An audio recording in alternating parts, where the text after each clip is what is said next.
And now you want to have an association as well. What is the added value in that? And what are the first goals that you see for the association? Thank you, Olga. Well, there's no mystery. I'm very happy to disclose all the relevant data.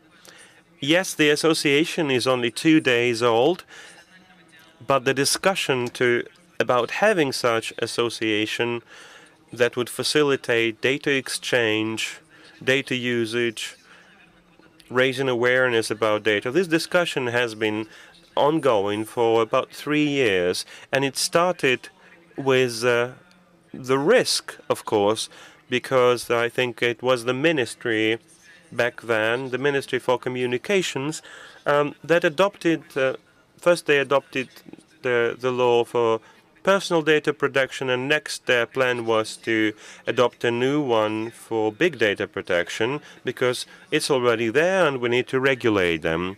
For all the stakeholders in the market, those that were devising new models, trying to figure out how to use data, this was a big threat because we realized that they could prohibit before they understand and that their policies may not be helpful. Therefore, we wanted to use the soft power approach with this field because it's new. And 2 years ago, even our understanding of big data was entirely different, and the share of revenue that came from big data usage was under 1%, and it wasn't clear whether it was worth it, and the roadmap wasn't obvious to us. As of now, the situation has changed a great deal, and we still think that this doesn't need to be regulated as strictly as previously thought, but to achieve that, we need dialogue. The state has to be aware what data can be shared with whom, how different user types can use and share their data. Do we have enough capacity for specific tasks? A lot of applied issues that the state agencies face. Also, many issues in terms of architecture. National data management system, for instance, is a very big move towards a solution for data management nationwide. And it's very important to keep talking to business without overestimating it. Here, we don't want to replicate. We don't want to just educate the state based on our experience.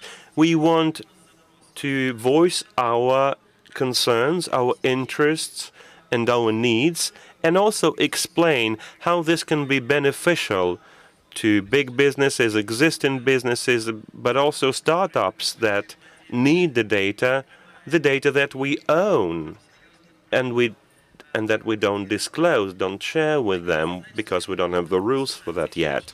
So these are the tasks that the association has decided to take on. Another big task, I think, is the ethical code. Yes, the ethical code. Because there are concerns that now, when we're generating a sort of a virtual digital identity for individuals, and we will know more about them than they know themselves, and there might be misuse. We, members of association, banks, telecom companies, internet companies, three large industries, very, very different ones. So members of the association have voiced their readiness to take upon themselves ethical norms and devise an ethical code in dialogue with other stakeholders around this issue, around the use of big data. Absolutely, we need the dialogue with the state, but this is not lobbying that we want to do. This is about how we make each other's data more useful. What protocols do we use? How do we make this process as transparent to the state and to the society as it can be to ourselves? Frequently, the issues that we have around data sharing, even when we work together, then the legal personnel will come up and say we see that and that risk. Marketing staff will also see the risk. So it's also dialogue between different professions, different viewpoints.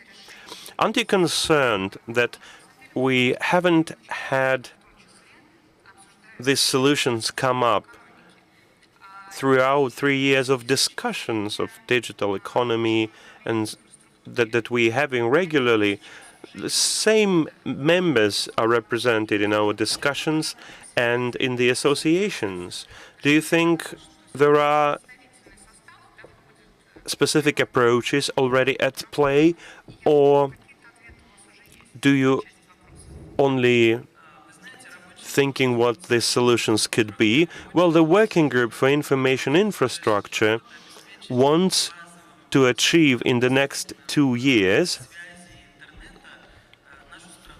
access to internet for all of Russia. And this is our key goal from the point of view of infrastructure. This working group does not want to devise a system for data architecture. We can provide expertise and advice, but this is not our primary goal. We are preparing a plan to digitize small settlements, townships and villages, providing internet access in all socially relevant institutions.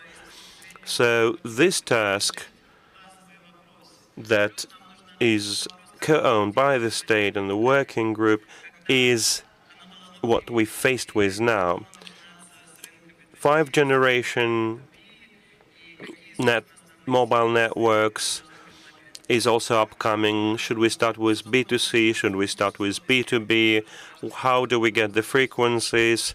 How basically do we deploy this new solution? Internet of Things, security, critical infrastructure solutions. So we first have to work with the core before we can devise the architecture for the data. Well, I think this is already running at the same time. Russia seems to regularly face situations when we have to catch up. So now we're building the rails in a way by providing comprehensive internet access. And at the same time, we also finding solutions for data in social media, business, state, and so on. So I don't think you can really do that in stages. This has to be done in parallel. Olga Dergunova has worked for state agencies. She's worked in commercial banks. She also worked for Microsoft, as far as I remember, which is also very technology intensive.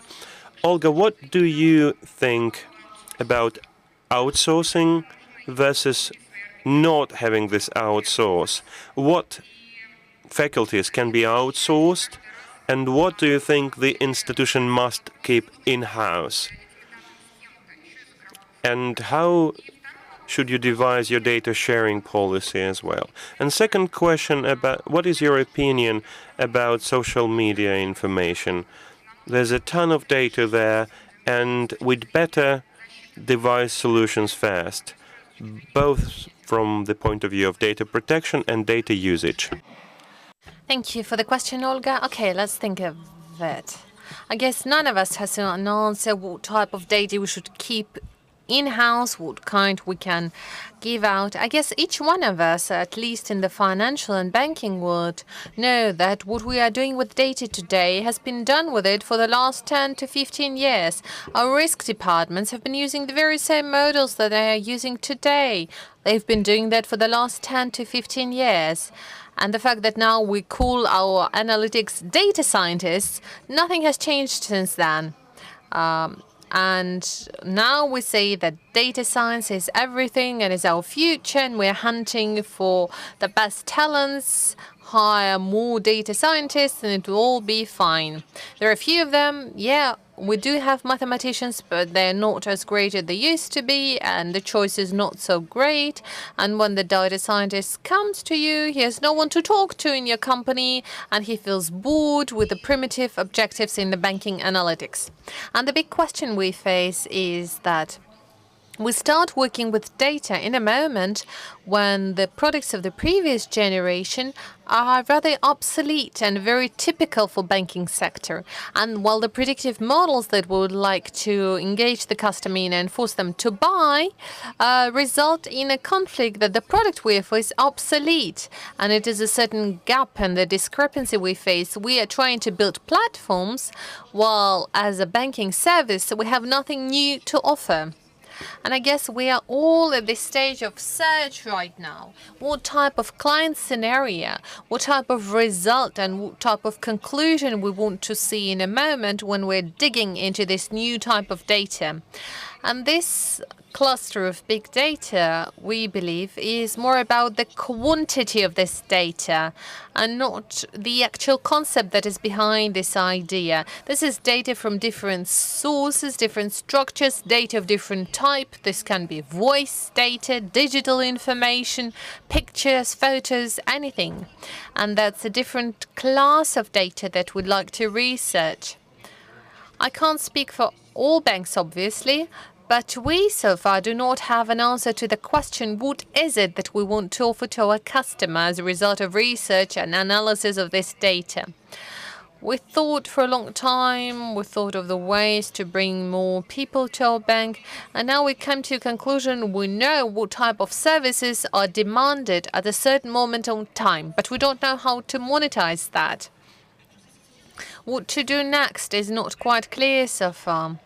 That is why when we think of what type of data and what type of services should be in-house, what should be outsourced, I think there should be a certain class of data scientists somewhere at the threshold of banking experts, mathematicians and physicians to understand what to do with the conclusion that we come to. As for something that we could avoid and we could outsource from the viewpoint of data processing, are the platforms that could be constructed from the side of a regulator so that the regulator could continue rendering new services to the market. Let's say the Federal Law 115 and the analysis of potential borrowers that is done by every bank, and based on that we make our decisions. So we are all doing one and the same work.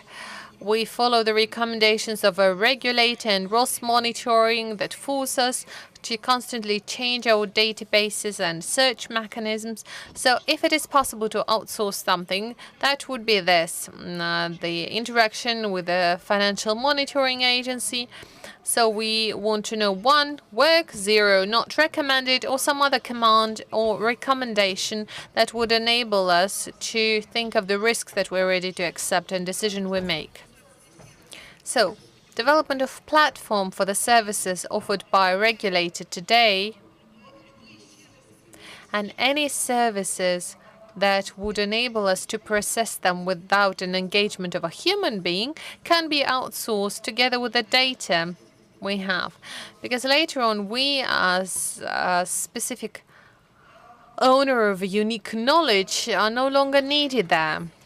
And as a follow-up to this idea and coming to social media, I would say that very many companies, including big American banks, those majors setting trends, JP Morgan and Citibank, at a certain moment in time started working with Facebook and Twitter in order to learn to process data from social media. And nobody explained how they monetize this data and what are the outcomes of those attempts. But we keep seeing such attempts, and as Vadim rightfully says, we are annoyed by the fact that on Facebook or any other social media, or whenever you read something online, you're constantly suggested to read something based on your behavioral pattern, and those are completely wrong offers. And it means that similar mistakes are made by companies when they try to model and analyze situations. And this is the third type of discussion that we can have, an opportunity and an option for a user to deactivate those results of work of data sciences so that you are not bothered by those offers. And this is the third type of platform management, management of electronic consent forms that should give a grant not just to use your data and process your data, but an opportunity, an option to deactivate that online, an opportunity to service your profile by any company, be that a bank or anything else. Think of a life when your digital profile is used by all banks and the data scientists, and they invented their products, and you're being awakened by the fact that your phone is constantly suggesting next best offer of the companies that you've ever interacted that. That wouldn't be a very comfortable life for all of us. So, social media is important, you need to be aware of it, but still, I believe that we need to research this information in a moment when you know how to use it. Otherwise, it will be a waste of time and resources, and you won't know how to apply the results. And of course, informatization and digitalization of everything that can be done without the participation of the bank. If the regulator is ready to comply with the Federal Law 115, we would happily give all the data to them, and regulation as a service would be a great option. If we're ready to do the platform for management of consent together with the regulator, great. We would happily delegate that to the side of the regulator without doing it on our own. And our key objective for banks, as for people working in our companies, that would be to focus more on development of a new class of products and services for our customers that are in our area of responsibility. Financial services, primarily. I'd like to ask Vadim and Oliver afterwards. That is indeed a disputable question. What was first, a chicken or an egg? And when comes the understanding of a customer after deep analysis and understanding of how the system operates, or through some other mechanism, but with the use of analytics. Vadim, I will turn over to you then to Oliver. And Vasad also wanted to take the floor. We'll give it to him shortly. Well, I would probably disagree to Olga. We would look like data skeptic and data optimist, I would say. In reality, banks have been processing a lot of information, not just for risk analysis. There are many different classes of Dutch models for targeting, for geo-targeting, for different connections between the groups of affiliated borrowers. And there are many, many different applications. Yes, undoubtedly, it turns out that in the Russian practice, data scientists are mostly risk analytics. And I was also in this area.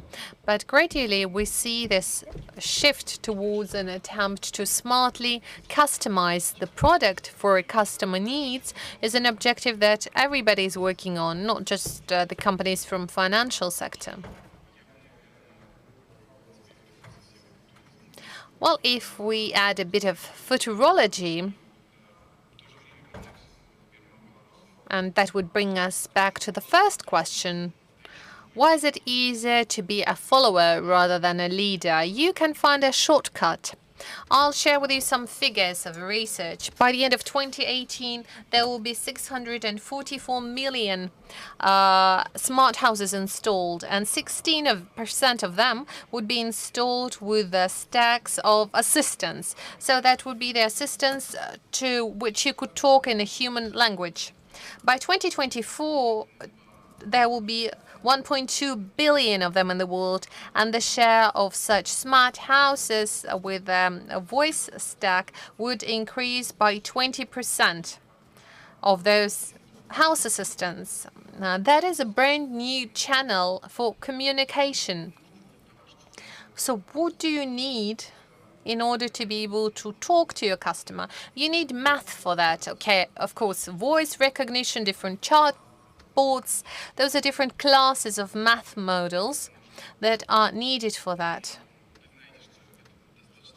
And you know that it is a mainstream today in automobile industry.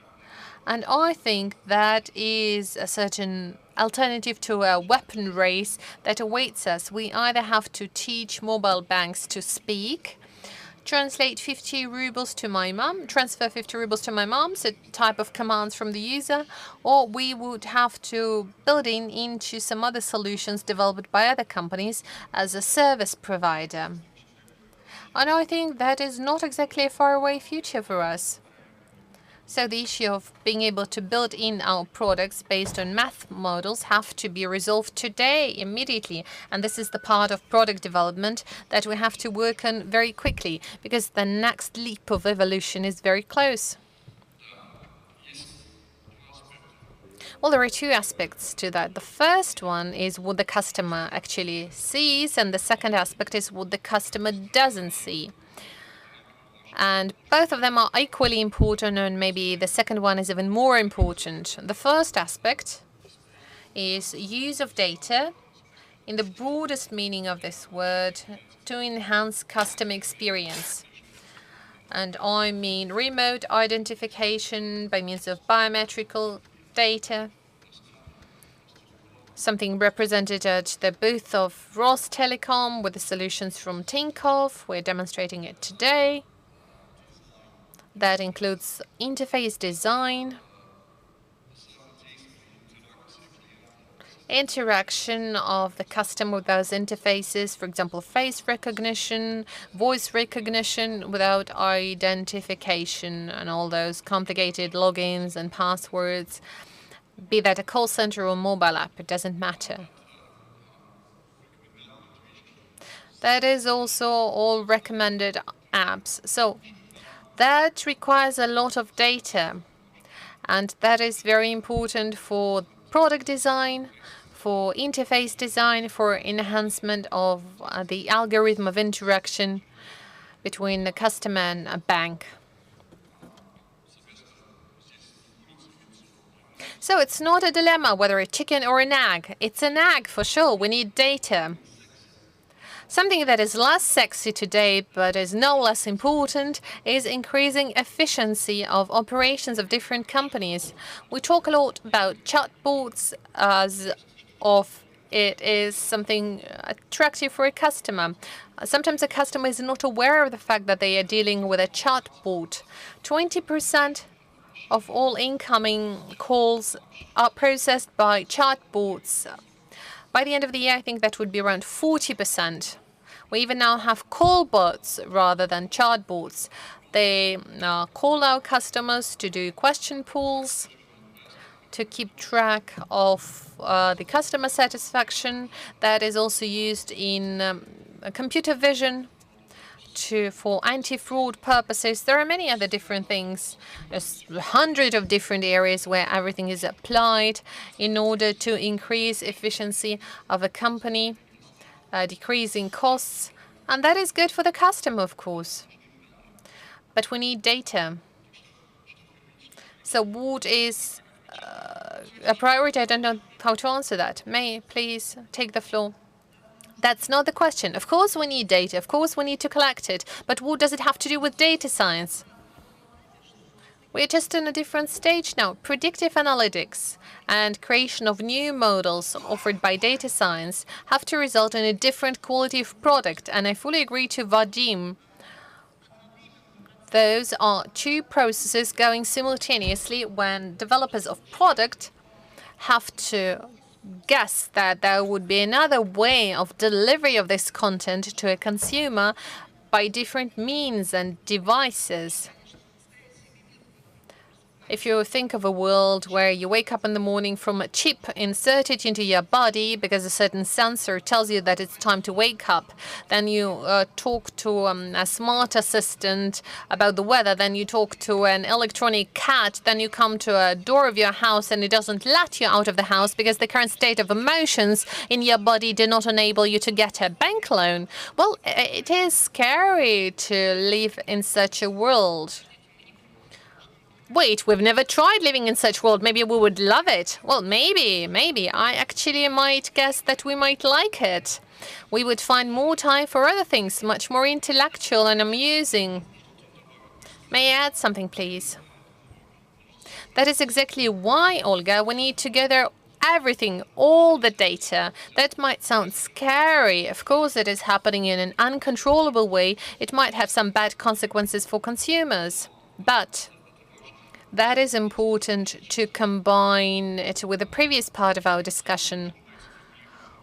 What is the right way of regulation? And I think there is an interesting example that is somehow not cited as a useful example. There is the Bureau of Credit track record in Russia. It's been in existence for about 15 years now. And it is a very good example of how it can be done in the area of data regulation. Of course, it is necessary to have regulation in this area. It's no issue, but the issue is what is the right regulation. There is rigid regulation in the area of credit track record. And there have been several reiterations on that, and now regulation is more rigid. But the platform itself, the technical platform, is held by private players, and we have their competition, different services, and it results in price competition as well. And therefore, the price on the market would drop, and that's a great model if there is rigid regulation. But the platform itself, where data is accumulated, is held in private hands. I think that's how it should be done in Russia. Thank you. Vasant, you wanted to add something, please. Yes, I mean, the discussion has moved a little bit away from your initial question about, what will be outsourced and kept in-house.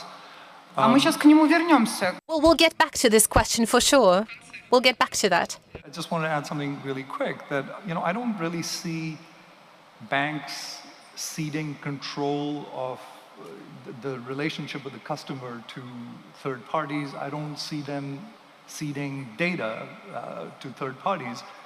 What I do see as happening more likely is that there's a big battle going on at the moment among the internet giants to be the next the next AI platform, right? The platform that does the best language translation, the platform that does the best vision, that does, in the area of perception. And last year I published this article on fintech platforms where I started by asking the question, in 10 years, will Google and Amazon play more of a role in your financial life than Citibank or Fidelity? And I sort of ended that analysis with an observation that what we're seeing is probably a move towards partnerships. We've seen that between IBM and H&R Block. The need to integrate Watson into, an existing business. I think we're going to probably see more of those partnerships emerged where you say, what, I'm not going to build Alexa in-house from scratch.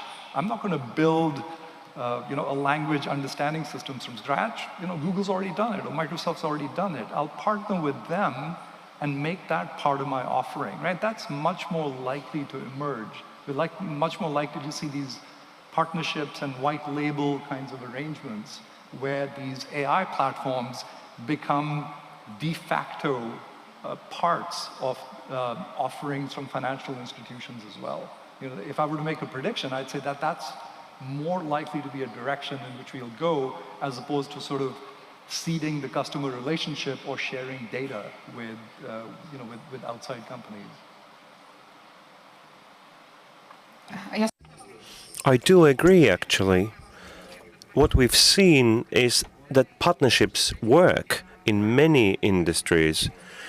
And I think we can learn from that you don't have to devise an ecosystem on your own, or you don't see data, but you create partnerships. You use each other's strengths when you compete for customers, when you improve. Okay, getting back to that question, I think we're all helping Anna, who is the new leader of the newly established association, through this discussion. I'd like to ask Lev, Olga, and Vadim to specify what do they think the state must regulate without necessarily owning that data, but what do they think the state must regulate, and what can be coordinated by the businesses through associations or what have you. Okay, Anna will be taking notes and we give our responses. Liev, could you start? I think that any state, at least on paper, strives to improve the life quality of its citizens. So first and foremost, the state must protect the rights and interests of citizens. And for instance, in the United States, there is this do not call list. And when you get calls from this specific number, you can use that system, put the number there, and if they're listed there frequently, then they can get problems in their work. When I have time to renew my car insurance, every time I ask, I can in a way see how many insurance companies there are in Russia, because every one of them calls me and tells me, yes, we would like to offer you a better solution. I think this is an example of services that the state can establish to protect us from excessive marketing. Another element, which has already been touched upon today, is to protect from monopolizing big data through legal framework. It might happen that, I don't know, Tinkoff, VTB, Yandex, Mail.ru or Sberbank generate a lot of data due to their commercial activity. Well done them. They've created an appealing interface that allowed them to gather a lot of data. But it will be dangerous if it becomes a monopoly, and a legally protected monopoly that collects data and can use it in an asymmetrical fashion. That would be wrong, and I'm very happy that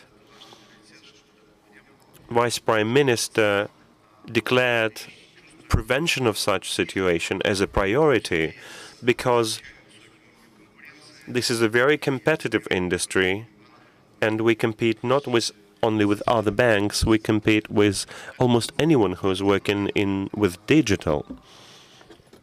So these 2 points from me: transparent, competitive environment and citizen protection. And thirdly, perhaps, to remove the obstacles for businesses, remove the excessive regulation that can generate costs that don't have to be there. When I discuss offline, and I don't mean the physical branches that we discussed earlier, what I mean is direct personal access to customer, branches, couriers, and so on. So we have to archive 32 tons of documents every day with Sberbank. So we have to collect this data in paper format, and we cannot do otherwise because of existing regulatory framework. I understand that some of it is regulated by Bank of Russia, but most is regulated by other state agencies. And if we could remove that, I understand it's a big bonus for our pulp and paper industry, but they could use this raw material elsewhere, or there will be more trees on the planet. So this is an example of how business can be helped to be more efficient as a company and also be more efficient in working with customers. I think you were right in pointing at archives and paper archives specifically. This requires coordination between different state agencies. Some of them allow digital archiving, some of them don't, so there's tension, but there's also the digital signature issue. There are options, but they're not very convenient to the customer, not very convenient to the business. So I think digital archiving and being able to legally use digital documents, this should be our priority, and digital signature as well. A few words from both Vadim and Olga, if there's something. I would like to add to what Lev was discussing.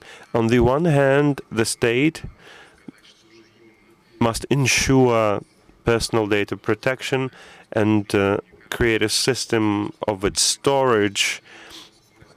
But at the same time, the state must be aware that the accessibility of this data will determine the pace of growth and development. So it has to be not only about hiding this data, but also about making this data available. And this will allow for all of the economy, not just the fintech, to grow better and faster. This can decrease labor costs. Every industry can be more efficient if we have access to data. An example, say loans by businesses. The Internet of Things is a great solution to that, and it diminishes the risks. The service can be so much cheaper.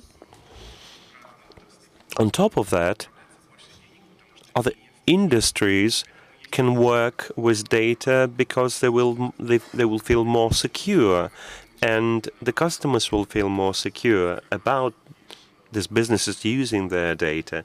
So if the state keeps in mind both security and the potential bonuses, then it will be better for everyone. Another example, the bigger the financial company, the more signatures there has to be, the more different archiving system there has to be. So within big company, there could be difficulties coming from these regulation patterns. So perhaps we should at least streamline that for the business. I think there are topics where the role of the state is obvious and must be clear-cut. I think our digital profile must have similar constitutional visibility as other basic human rights, and the protection of our digital profile, I think, is as valuable as life protection.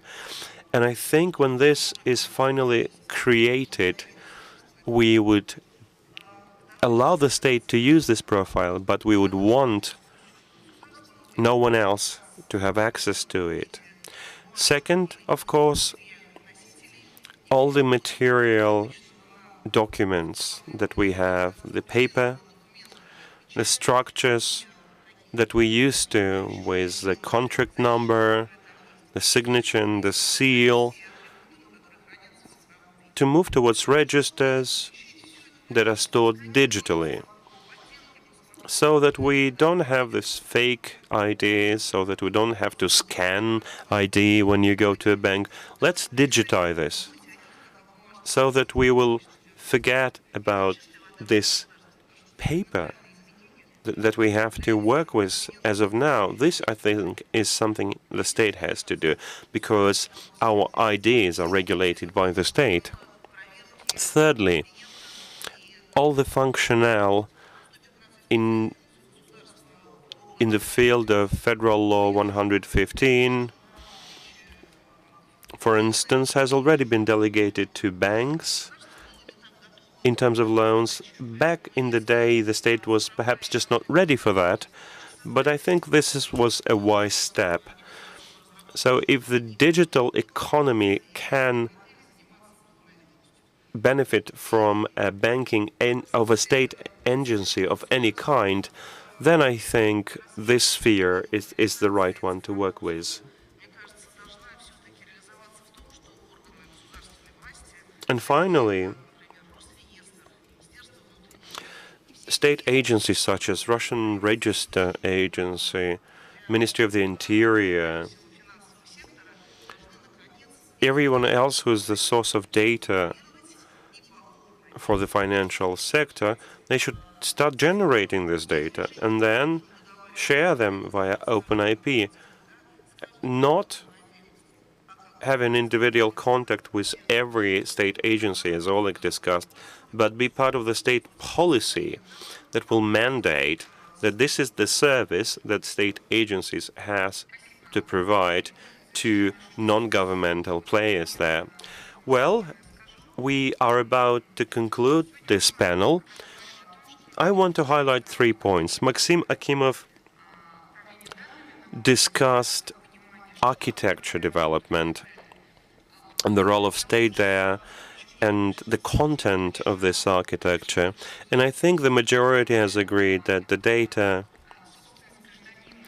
is private data, must be privately owned, and the social network controversy remains without a solution because many of us would still want to make the decision of what we share with whom and be able to give or not give consent. Second, I think, point is what Olga was discussing is not having to send requests to the state agency, but actually have automated access to this data, provided the security has been guaranteed from the state agencies that collect and regulate it. And thirdly, I think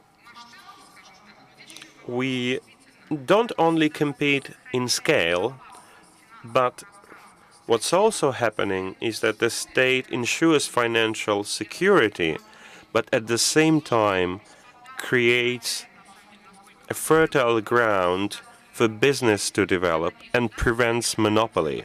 I hope this is the way things will develop. Thank you so much for your attention. And if you could stay for a couple of minutes in this audience, because now we move on to the awards ceremony of the youth section of Phenopolis. They've been contesting for a couple of days now.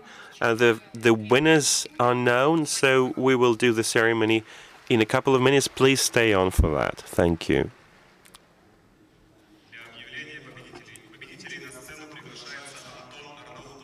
I invite Anton Arnautov, director at FinTech Lab, to award the winners of the youth section of Phenopolis.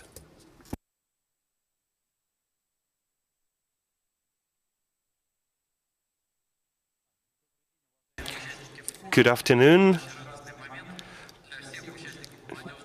It is indeed a very pleasant moment for the young participants. It's the second time that we have the Youth Day at Phenopolis. This year we had even more application, so please pay a little attention. The lunch will wait. They tried so hard, so your attention will be very valuable. This year we selected 12 teams. 2 teams come from our educational partner in the Educational Center Sirius. They won the right to come to Sochi and battle it out right here. Today we will see the award ceremony for the 4 winners of the Youth Day at FinTech. First Deputy Governor at Bank of Russia, Olga Skorobogatova, will be handing out the awards. And please also welcome the representatives of our partners, Director General at Alpha Strachovanie Vladimir Skvortsov, our main sponsor, and official partners, Director General of Goznak Arkady Traichukai, Director for IT at Rosbank, Denis Sotin, and Chairman of the Board at Center Invest Bank, Sergei Smirnov.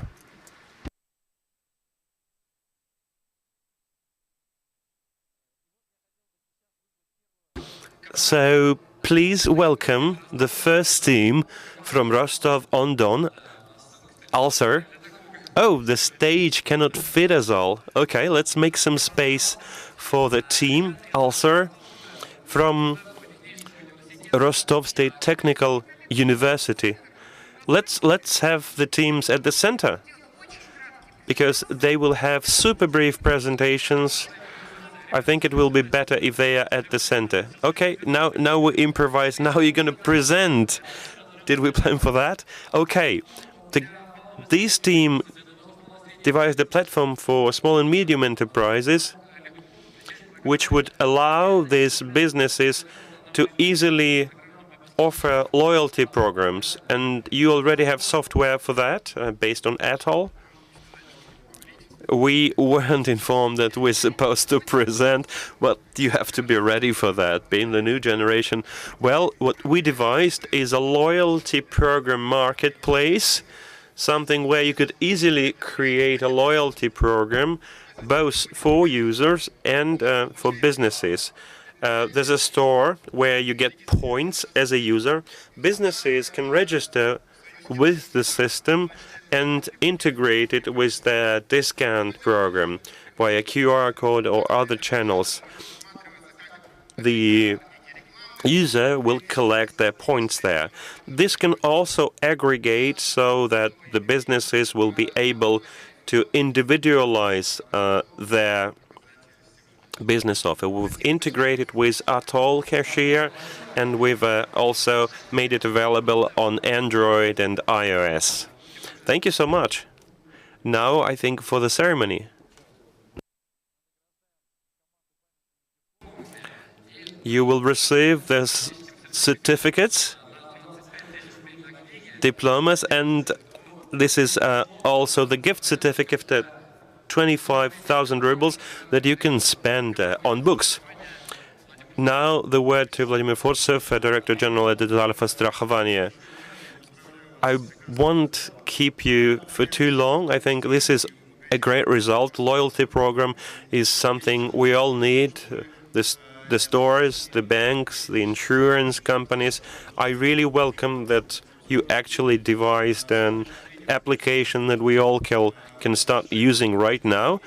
And I really like that this has great customer value, which uses new technology. So congratulations and well done.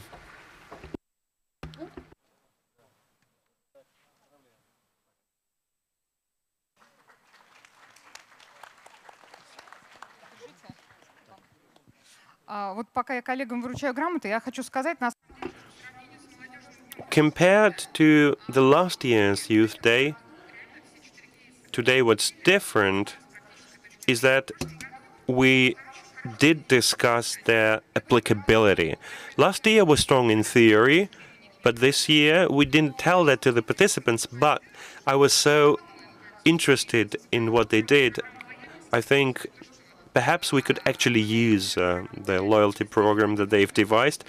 I think this has real-life potential, and congratulations on that.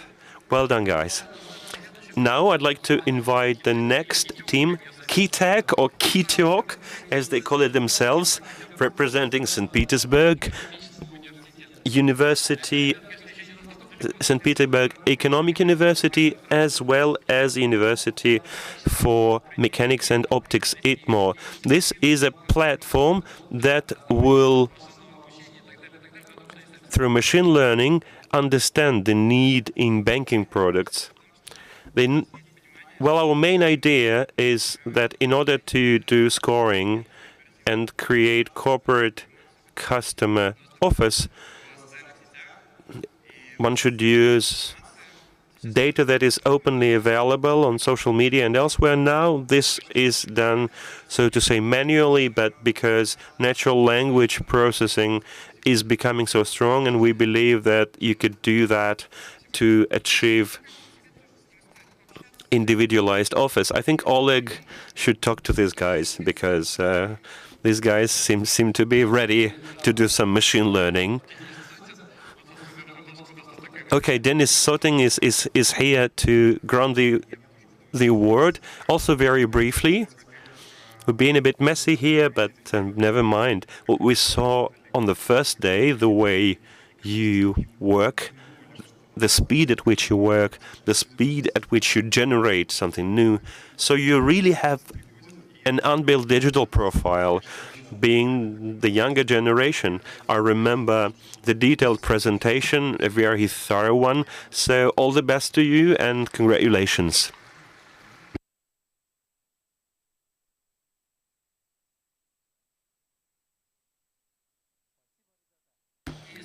Thanks so much. The next team has a great name, everyone will remember. They come from Perm, and they're called Zlie Tapki, the Angry Sleepers. Well, they received some support from Goznak in their preparation, but it wasn't about lobbying, it was about their own strengths that has taken them to the finals and has allowed them to be one of the finalists, of the winners. Arkady, a few words? Maybe we should allow them to introduce what they did. Yep, sorry, improvised too far. Yeah, the Angry Sleepers, their name, I think, kind of had us freeze. Why such a title? It's just to have to make it memorable. We want to be customer oriented. Well, yeah, you got it. You got it, guys.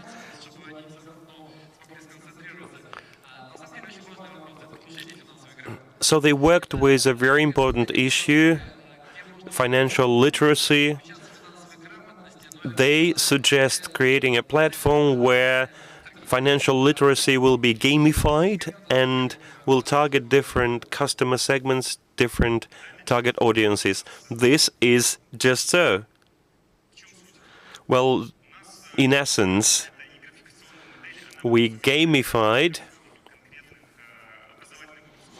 specific educational modules, such as history of global economy, for instance.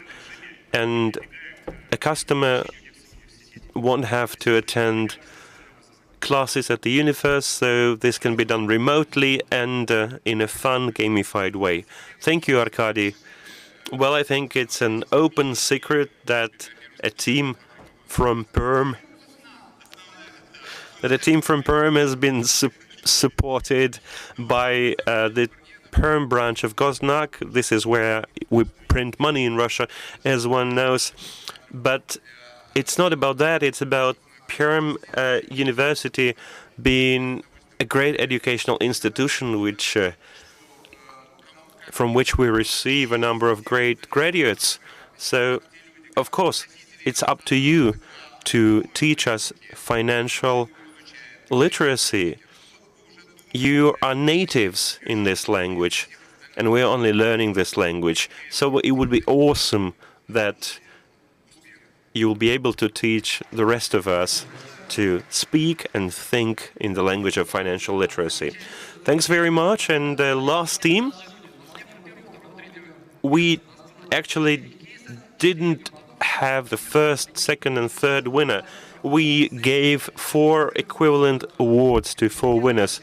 Now, the Secha from Novosibirsk State University, well, they devised something so complex, decentralized ecosystem for banks and data aggregators, what we were discussing just now, that will create new opportunities for customer services to manage private finance. That's how I got it. Was that correct? Yes, that was. During the use day, we created the decentralized protocol that would allow the bank to recognize their customer and retain the customer. It's decentralized, Nobody has access to all of the information. The data is encrypted and distributed thanks to that protocol. I can translate that. So this is a distributed register with OpenIP. Therefore, I believe this is something really worthwhile. Bravo! And again, another partner with a few words of praise. We work in the south of Russia. We're very happy that the Rostov team is performing strongly in the second year as they did in the first. I believe that business and science, when they work together, this allows us to achieve synergy. So all the best, congratulations, and well done. And I'd like to thank the audience for welcoming the teams, for supporting them, for giving them access to this big audience of the new digital world. And you do have a big prominent future there. We do have a lack of human resources, but I think the Youth Day has demonstrated that the people are there, the youngsters are ready, and we can both help each other to achieve the goals that we've set for ourselves for the global digital economy. So perhaps everyone could come on the stage and we can take a photo. Get on the stage.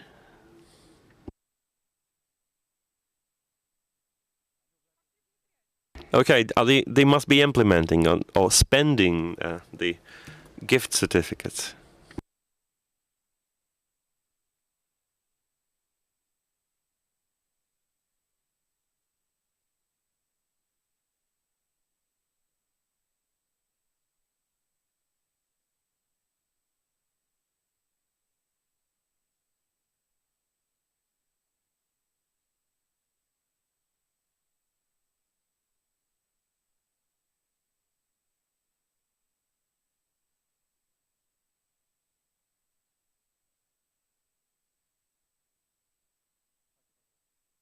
Thanks so much.